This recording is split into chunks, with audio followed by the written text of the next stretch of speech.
Hello, wonderful people. It's Medicosis Perfectionalis, where medicine makes perfect sense. Welcome back to my cardiology playlist. In previous videos, we talked about angina, myocardial infarction, diseases of the endocardium like endocarditis, diseases of the myocardium like cardiomyopathy, myocarditis, and diseases of the pericardium like pericarditis, pericardial effusion, and cardiac tamponade. Today, we'll talk about neoplastic diseases of the heart, i.e. tumors. As you know, we have benign tumors and we have malignant tumors. Malignant tumors are known as cancer. And if the word ends in oma, it's a tumor, such as Myxoma, Rhabdomyoma, Leiomyoma, Leiomyosarcoma, Rhabdomyosarcoma, fibroma, lipoma, etc. Any oma is a tumor, except Oklahoma. Now hit the like button, hit the subscribe button, and let's get started. Here is a case for you. A patient presented to you. Looking at the patient's retina during fundus exam, you discovered white plaques literally moving throughout the retinal vessels in front of you, just cruising by inside the retinal vasculature. Then you brought your stethoscope and went to town. You heard S3 gallop rhythm, severe mitral stenosis murmur. And by the way, this mitral stenosis murmur was not there last year. It developed acutely over the last 3 to 4 weeks, and it's now very severe. What? Oh, so it's severe, therefore it has atrial fibrillation.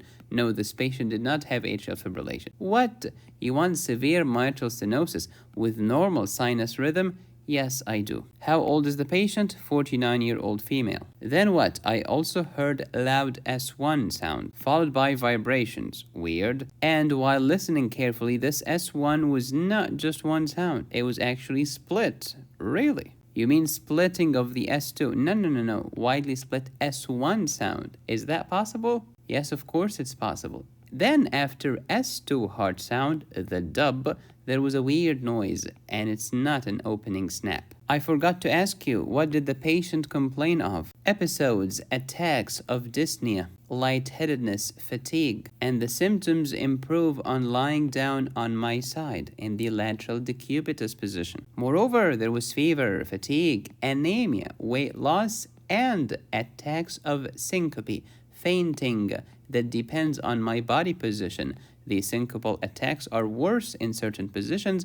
and better at other positions. The better position is when I'm lying down, usually on the side. So lying down makes it better. What's the diagnosis, please? You will discover the answer throughout this video. This is part of my cardiology playlist. Please watch these videos in order. Remember, here is my endocardium, then the myocardium, then the pericardium. The endocardium is the inner layer and it contains the valves. Then we have the myocardium, which is the cardiac myocytes. Then we have the pericardium after this.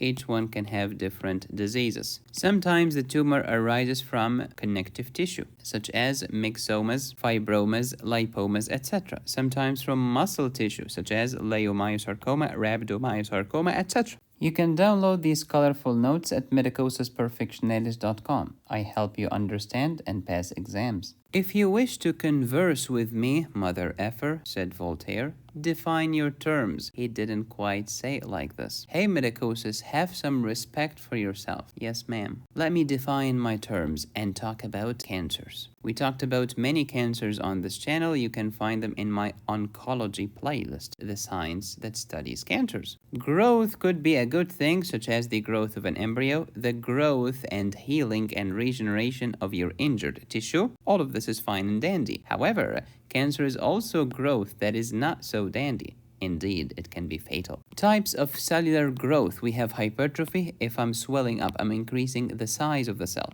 Hyperplasia is increased the number of the cell. Metaplasia is when I change one tissue type to a different tissue type within the same category, from one type of epithelium to another epithelium, or from one type of connective tissue to another connective tissue, not jumping from epithelium to connective or from connective to epithelium.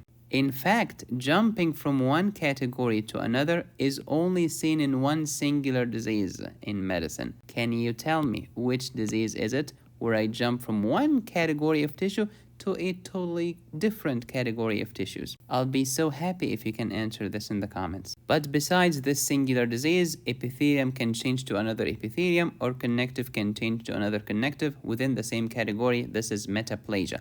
Meta means change. How about dysplasia? This means defective growth, and this can lead to neoplasia. Neoplasia means tumors, means the words that end in oma, and they are subdivided into benign tumors, no big deal, malignant tumors, big freaking deal.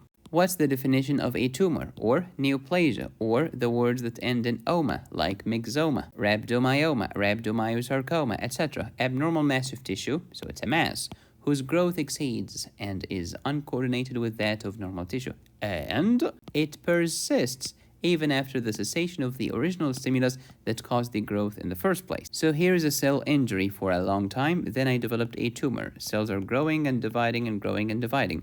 Even after cessation of the original stimulus, the growth continues and persists. That's why we hate tumors, because they won't shut up. If you want a comparison between benign tumors and malignant tumors, we have talked about it in great detail in my pathology playlist in a video titled Oncology Basics. Tumors of my heart could be benign or malignant. Benign tumors mean that they originated in the heart because benign tumors cannot metastasize from another organ to the heart. Benign tumors do not metastasize, period.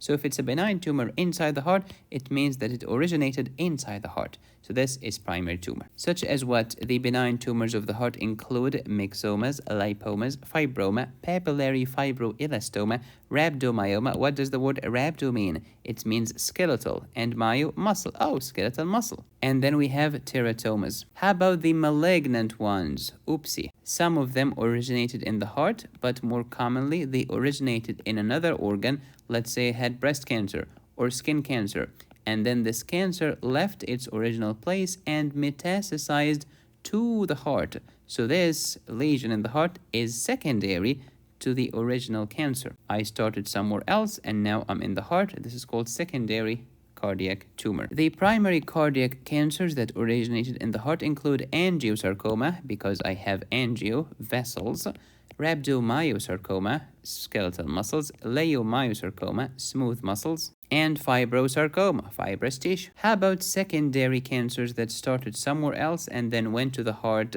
Well, melanoma of my skin cancer, can metastasize to the heart even after 20 years from the excision of the original skin cancer. What? So I go to the dermatologist, I remove my melanoma completely, or so we thought. Then 20 years later, I have a melanoma in my left ventricle. What in the actual French toast? Can this actually happen? Yup. Breast cancer can metastasize to the heart. Lung cancer, same thing. Kidney cancer, esophageal cancer, many sarcomas can metastasize to the heart. And it actually makes sense because the heart is the central of your circulation. So skin cancer, I erode, go deeper and deeper and deeper until, phew, I'm in the blood. Let's say I'm in the blood of your forearm. Before you know it, I'm gonna reach the heart. Before you know it, I'm gonna reach the heart. Then, I'm gonna reach the heart because it's the center of my circulatory system. When these cancers metastasize to the heart, where do they metastasize? Mostly to the endocardium or myocardium or pericardium. Answer, pericardium. They can lead to pericarditis with malignant pericardial effusion. Very important. Malignant pericardial effusions are common sneaky questions on your exam. They'll give you a patient with history of breast cancer or melanoma or gastrointestinal cancer, etc. And then what? Then they complain of shortness of breath, fatigue, chest fullness. You do an EKG, you find decreased amplitude of the QRS. Why? Because the heart is surrounded by pericardial effusion. Sometimes you see electrical alternans. The EKG is dancing up and down, high amplitude, low amplitude, high amplitude, low amplitude. Why? Because the heart is dancing inside of the effusion. You do a chest x-ray, you see enlarged cardiac silhouette because it's the heart plus the effusions. And you do an echo, you see the effusions. What should I do? How do I manage a patient with malignant pericardial effusion? First, you need to get the fluid out by pericardiocentesis. Should I throw the fluid in the trash? Shut up. You should send it to the lab for analysis and cytology for the cancer. And then, because the patient has cancer that metastasized, if you remove the fluid, it probably will accumulate again. So you need to put something permanent or semi-permanent, such as a catheter or a pericardial window. If you want to see more cardiology videos, please drop a heart emoji in the comment section. Remember the pericardial effusion, sometimes they are exudative, sometimes they are transudative, sometimes they have blood, sometimes they have lymph. If you really want to understand cardiac myxoma, get your pen and paper and doodle with medicosis. Here is my right side of the heart, and this is my left side of the heart. Then what? Mostly in the left atrium, I'll have this tumor like this. It could be sessile like this without a stalk, or could be pedunculated like this with a stalk. This stalk allows mobility for this mass. So it's going to be mobile, and it's going to move back and forth, back and forth, back and forth. It reminds me of the song that we used to sing when we were young and tender. The atrial myxoma goes up and down, up and down, up and down. True, because it's pedunculated, which allows mobility. Then what? Then this mobility can allow it to close this valve. What's the name of this valve? The mitral valve, giving me symptoms similar to mitral stenosis and a murmur similar to mitral stenosis. And when you block my mitral valve, what's gonna happen? Blood will be unable to go from the left atrium to the left ventricle. Then what? Blood is going to accumulate in the left atrium and then into the pulmonary veins, which is connected to my lungs. So I can get pulmonary edema, I can get cough, I can get dyspnea, orthopnea, and paroxysmal nocturnal dyspnea. Not just orthopnea, but possibly platypnea and trypopnea. What is orthopnea? When I lie down flat, I get short of breath, but as I sit up, I improve. What is platypnea? The exact opposite. I improve when I lie flat. What is trypopnea? It is short of breath that improves when I lie on my side in the lateral decubitus position. So I have chest symptoms. Then what? Lack of blood in the left ventricle, because blood could not move from the left atrium to the left ventricle, will give me what? Symptoms of low cardiac output, such as in my heart, angina and chest pain, exercise intolerance, in my brain, syncope or pre-syncope, dizziness, fatigue, confusion, uptundedness, even coma. And when the blood reaching my brain decreases a lot, I can even develop ischemic stroke. Not fun. And if that was not enough, this myxoma can actually secrete interleukin-6 into the bloodstream. Interleukin-6 goes to my liver and stimulates the liver to make C-reactive protein and another inflammatory mediators or acute phase reactants. So the patient develops constitutional symptoms like fever, like weight loss, like fatigue, sometimes even anemia. Oopsie. And if that was not enough, sometimes parts of the myxoma will dislodge. If the myxoma is in the left atrium, which is the most common site, this dislodged particles called embolization can actually go to the left ventricle, and then before you know it, it's in the aorta. Before you know it, it can reach my brain. Embolization in my brain. It can reach my fingertips. I get splinter hemorrhage. It can reach my retina, and you see the white plaques moving through the retinal vasculature. It's alive. Crazy thing about these symptoms is that they tend to improve if the patient lies flat on bed, especially on the side. Why? Because when I lie flat, gravity will no longer pull the myxoma downwards and will no longer clog my mitral valve. The myxoma will indeed go far away from the mitral valve, such as this. Now the mitral valve is wide open. Now blood will move from the left atrium to the left ventricle and my symptoms will improve. But as I stand up in certain positions, the myxoma will actually close the mitral valve and the patient will suffer from these symptoms. So these symptoms are episodic and positional. And if you are a robust physician with astute observation, you can actually hear a tumor blob following S2 heart sound. What if the myxoma is on the right side? Well, I will have symptoms on the right side. So blood will pool here onto the right atrium. Then I'll have symptoms similar to right-sided heart failure, such as something upstairs, jugular venous distension, something downstairs, edema of the lower extremities, and something in the middle, distension of the hepatic capsule, hepatic congestion known as cardiac cirrhosis. Moreover, should this myxoma embolize and send this emboli, they will not go to the brain. They will go to the lungs. Oh, pulmonary embolism symptoms. Yup. Let's review everything we discussed about cardiac myxoma. It is the most common primary tumor of the heart in adults. But how about children? The most common primary tumor of the heart in the youngsters is cardiac rhabdomyoma. Cardiac myxoma usually shows up in females more than males, usually around the age of 49. It can happen before that, it can happen after that, but that's the average. However, in some cases, patients have myxomas that run in the family as part of Carney syndrome, which has myxomas and problems with pigmentation. What are the other symptoms of Carney syndrome? Please let me know in the comments.